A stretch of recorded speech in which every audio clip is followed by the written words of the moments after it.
ఇది యూస్ఫుల్ అవుతుందో లేదో నాకు తెలియదు, కానీ ఇది సిచ్యువేషన్ నాకు ఈసారి జరిగింది. నేను ఒక పవిత్రమైన క్షేత్రం, నేనున్న స్థలంలో, నా విశాఖపట్నం పవిత్రమైన క్షేత్రం ఉంది. ఆ క్షేత్రానికి వెళ్ళి నేను వస్తున్నాను.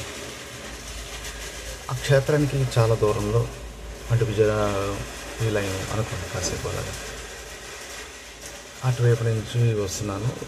బస్సులో కూర్చున్నాను. ఇది జరిగిపోయేప్పుడే నోట్లు కూడా రద్దు అవ్వలేదండి. అక్కడి నుంచి చూస్తున్న ఒక స్టూడెంట్స్ ఉంటారు, కూర్చున్నారు. వాళ్ళ దగ్గర నేను కూర్చోలేకపోయాను.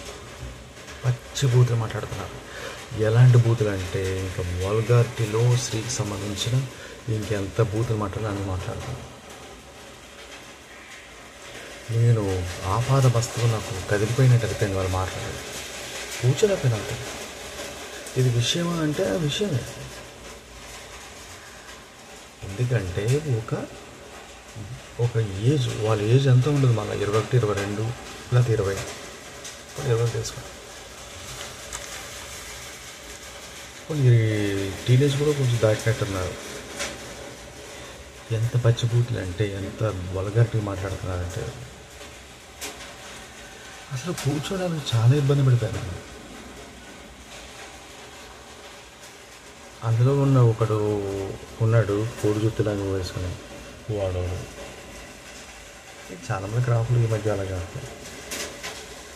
వాళ్ళు పెరిగిన వాతావరణం ఏంటో తెలియదు, వాళ్ళు సంచరిస్తున్న వాతావరణం ఏంటో తెలియదు, లేకపోతే చూస్తున్న మూవీస్ కానీ కావచ్చు, సెల్లో కావచ్చు, లేకపోతే ఉన్న వాతావరణం కావచ్చు. ఇలాంటి వాళ్ళు ఏంటంటే వాళ్ళని చుట్టూ అట్మాస్ఫియర్ పాడు చేస్తారు. ఏంటంటే ఆ టైంలో ఏజ్లో ఉన్న వాళ్ళకి ఆటోమేటిక్గా వీళ్ళలాంటి వాళ్ళకి అట్రాక్ట్ అవుతారు. టాపిక్ ఎందుకు మాట్లాడుతున్నానంటే,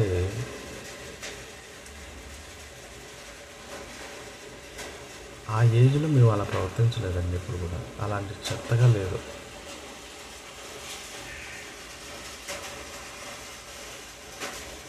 అసలు ఈ టాపిక్ మాట్లాడడం చిరాకుగా ఉంది నాకు.